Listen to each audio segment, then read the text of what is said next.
How do I set up QuickBooks Online once I get it? I am a former wife and bookkeeper of a successful roofing company. I have helped hundreds of clients in the construction industry generate sales and profits of over several $1,000,000.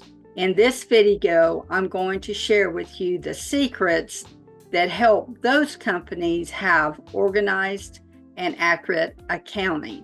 To do that, we're going to jump into QuickBooks Online account settings, and I will guide you through setting up your QuickBooks Online, and this will help you avoid any errors in QuickBooks Online and ensure accurate numbers in QuickBooks. So let's get to it. Okay, here we are in our demo company with QuickBooks Online. This is Craig's Design and Landscaping, but it is just a demo company. But what we're going to do, the first thing that you need to do is go to your gear icon. Just left click on that. And we're going to go over to your company and then accounting and settings. This is the most important part of getting your QuickBooks Online set up. So we're going to go through each one, and it's really easy and it is simple. For your company, we can just click on company and it'll show us all our information here. This is our company name, maybe what we call our company, and then we want to put in if it's a different name or legal name. And if you need to change anything, you can just click on your pencil mark here, and then you can upload your logo in here. And this will appear on your invoices and your estimates, so that is really great. And then you can just click, if it's the same as the company name, click this box. If not, you unclick, and then you would put in your information. Also here, you can put in your EIN, or you can put in your Social Security number as well, and this is very helpful. So I'm just going to cancel that. And then the company type, this part here is not real important. You can put in if you're a sole proprietor, or say that you are an LLC or a partnership, corporation, nonprofit, limited liability company, any of those things. And then your industry, I would just put construction there. And then if you scroll down a little bit further, we have your contact information, the company email, and then customer facing email is how you want that email to appear on the invoices, and the company name and website if you want those on your invoices and estimates as well. And then you would just put in all your address, all of that type of information. And then we can go over here to usage. And this just shows you over here how many billable users you have, how many are in the chart of accounts, that type of thing.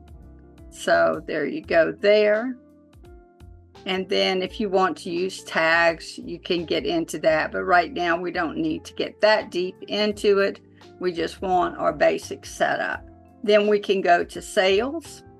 And then here you can customize the look of your invoices. You can click this button here to customize look and feel.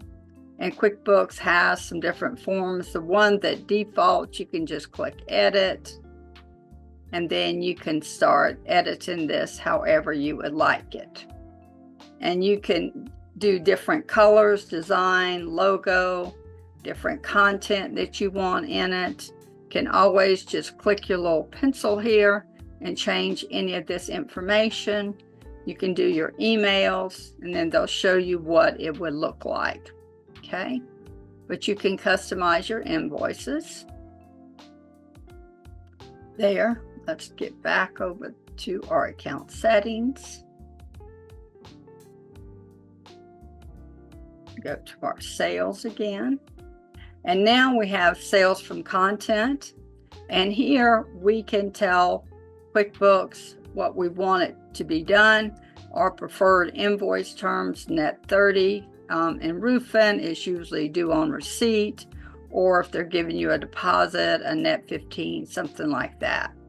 And then delivery method, you can just leave that. We don't really need that too much. Our custom fields, we don't need custom transaction numbers, so we're not turning that on.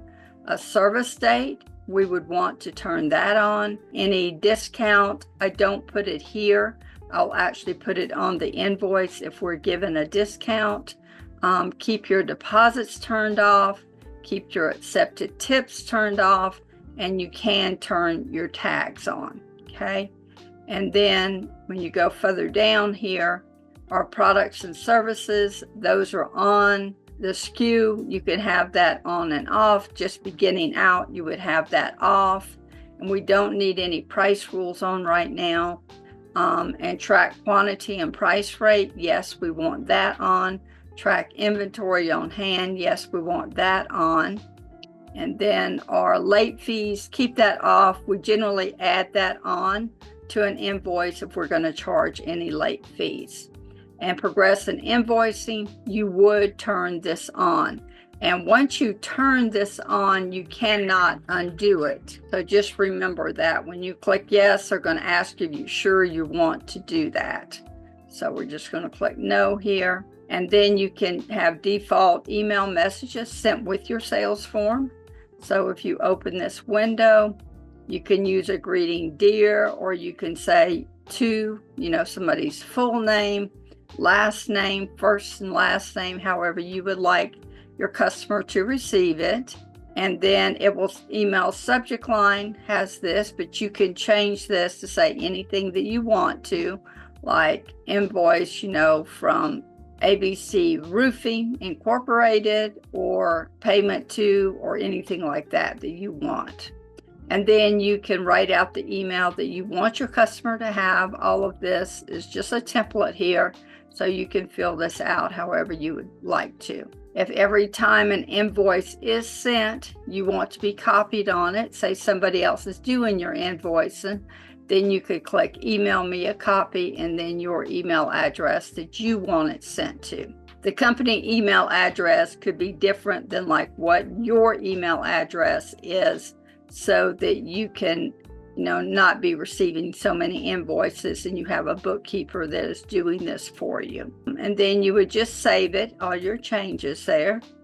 And then reminders, you can turn reminders on and off. I generally keep these off because I don't want a lot of reminders sent to the customers. If I need to send a reminder, I'll go into that invoice and just resend it to them. And then your email delivery is fine there, and your statements is fine there either way on that one. And then let's jump over to our expenses. Okay, and then we have billing and expenses. Show item table on expense and purchase order forms. Yes, we do want that. Show tag fields on expense and purchase forms. We do want that. And we want to track our expenses by customers, but we do not want to make expenses and items billable. So we would switch this to off if we were in here. So we'll switch off there, okay? So that's how we would do that. Our purchase orders on, and any messages that we want, we can do that as well. And then we do have time, where if you want a QuickBooks to take care of the time of employees, then you would be using this field, and you can turn this on and off. And I would click the allowable time to be billed, turn that to off, okay? And then we can move on to advanced, which is very important. Okay, for accounting, the first month of the year, January, first month of the income tax year is our fiscal year. And then accounting method, this can be accrual or this can be cash basis. Cash basis means everything coming in and what you're paying out is all calculated within the year. Accrual, it puts into perspective your accounts payable and your accounts receivable. And I never mark to close the books. I want to keep those open, okay? And then you also have your tax forms. This isn't real important, but we went over that in the company settings.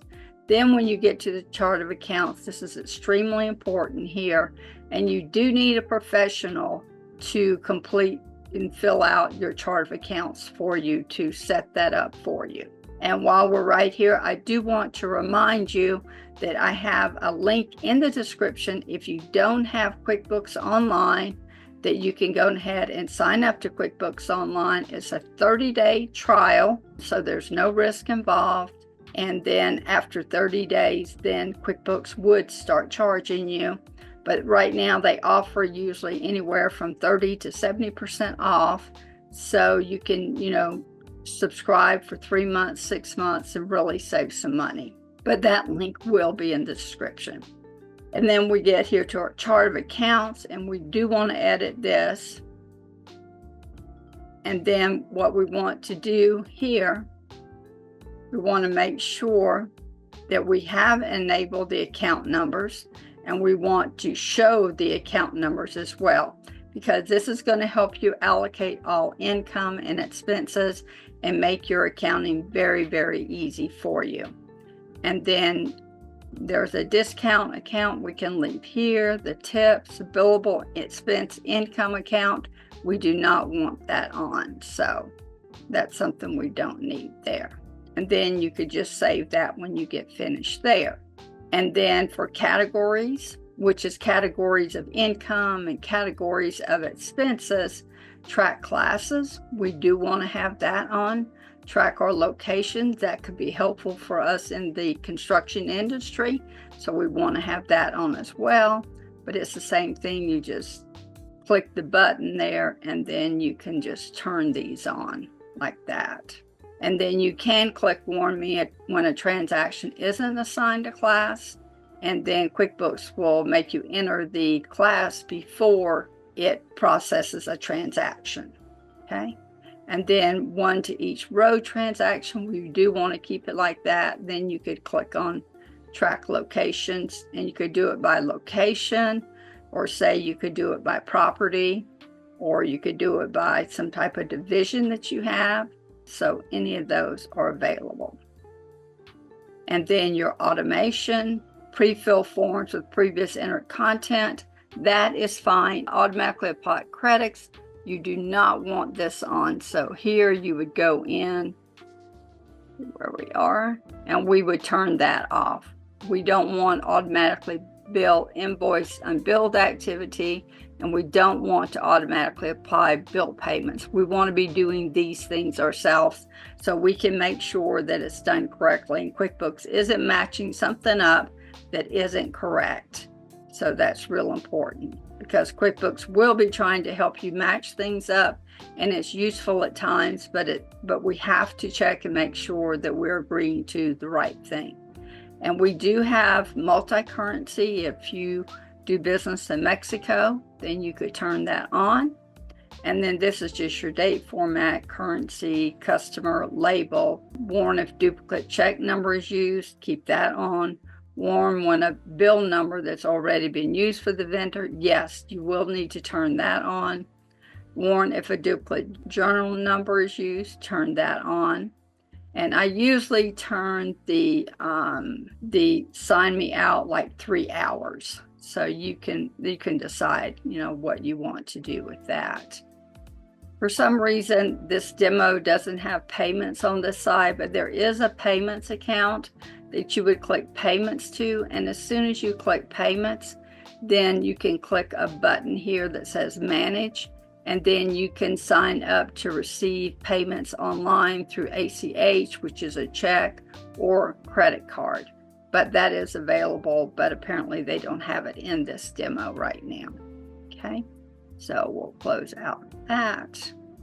But that's all it is, basically, to getting the account settings set up for you. And in our next video, I want to go over with you to chart of accounts, but that's a little bit more, complex, but we will be going over that.